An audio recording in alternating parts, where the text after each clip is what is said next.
መጽሐፈ ሩት ምዕራፍ 4 ቦዔዝም ወደ ከተማይቱ በር አደባባይ ወጥቶ በዚያ ተቀመጠ። እነሆም ቦዔዝ ስለ እርሱ ይናገር የነበረው የቅርብ ዘመድ ሲያልፍ ቦዔዝ አንተ ቀርበህ በዚህ ተቀመጥ አለው። እርሱም ቀረብ ብሎ ተቀመጠ።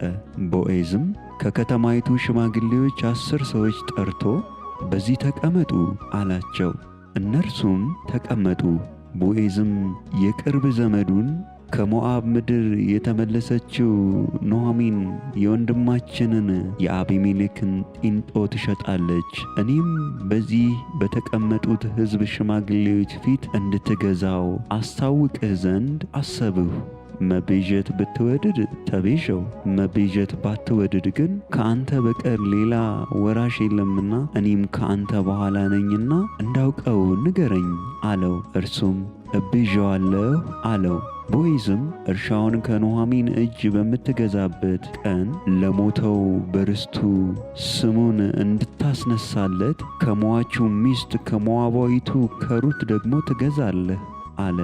የቅርብ ዘመዱም የራሴን ርስት እንዳላበላሽ መቤዠት አልችልም፣ እኔ መቤዠቱን አልችልምና አንተ ከእኔ መቤዠቱን ውሰደው አለ። በጥንት ጊዜም ማንም ቢሸጥ ቢለውጥም ነገሩን ለማጽናት ሰው ጫማውን እንዲያወልቅ ለባልንጀራውም እንዲሰጠው በእስራኤል ዘንድ ልማድ ነበረ። ይህም በእስራኤል ምድር ነበረ። የቅርብ ዘመዱም ቦዔዝን አንተ ግዛው አለው። ጫማውንም አወለቀ። ቦዔዝም ሽማግሌዎችንና ሕዝቡን ሁሉ ለአቤሜሌክና ለኬሌዎን ለመሐሎንም የነበረውን ሁሉ ከኑኃሚን እጅ እንደገዛሁ እናንተ ዛሬ ምስክሮች ናችሁ።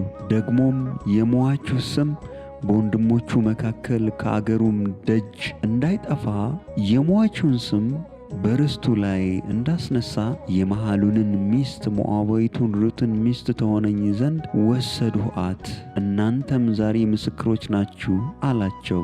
በከተማይቱ በር አደባባይም የነበሩ ሕዝብ ሁሉ ሽማግሌዎቹም እኛ ምስክሮች ነን፣ እግዚአብሔር ይህችን ወደ ቤትህ የምትገባውን ሴት የእስራኤልን ቤት እንደሰሩ እንደ ሁለቱ እንደ ራሔልና እንደ ልያ ያድርጋት። አንተም በኤፍራታ ባለጠጋ ሁን፣ ስምህም በቤተልሔም ይጠራ፣ ቤትህም እግዚአብሔር ከዚች ቆንጆ ከሚሰጥህ ዘር ትዕማር ለይሁዳ እንደወለደችው እንደ ፋሬስ ቤት ይሁን አሉት። ቦዔዝም ሩትን ወሰደ፣ ሚስትም ሆነችው፣ ደረሰባትም። እግዚአብሔርም ጽንስ ሰጣት፣ ወንድ ልጅም ወለደች። ሴቶችም ኑኃሚንን ዛሬ ዋርሳ ያላሳጣሽ እግዚአብሔር ይባረክ፣ ስሙም በእስራኤል ይጠራ፣ ከሰባትም ወንዶች ልጆች ይልቅ ለአንቺ ከምትሻል ከምትወድድሽ ምራት ተወልዶአልና ሰውነትሽን ያሳድሰዋል፣ በእርጅናሽም ይመግብሻል አሏት። ኑኃሚንም ሕፃኑን ወሰደች፣ አቀፈችውም፣ ሞግዚትም ሆነችው።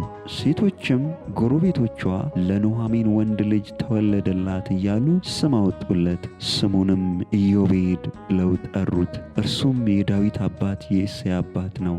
የፋሬስም ትውልድ ይህ ነው። ፋሬስ ኤስሮምን ወለደ፣ ኤስሮምም አራምን ወለደ፣ አራምም አሚናዳብን ወለደ፣ አሚናዳብም ነአሶንን ወለደ፣ ነአሶንም ሰልሞንን ወለደ፣ ሰልሞንም ቦዔዝን ወለደ፣ ቦዔዝም ኢዮቤድን ወለደ፣ ኢዮቤድም እሴይን ወለደ፣ እሴይም ዳዊትን ወለደ።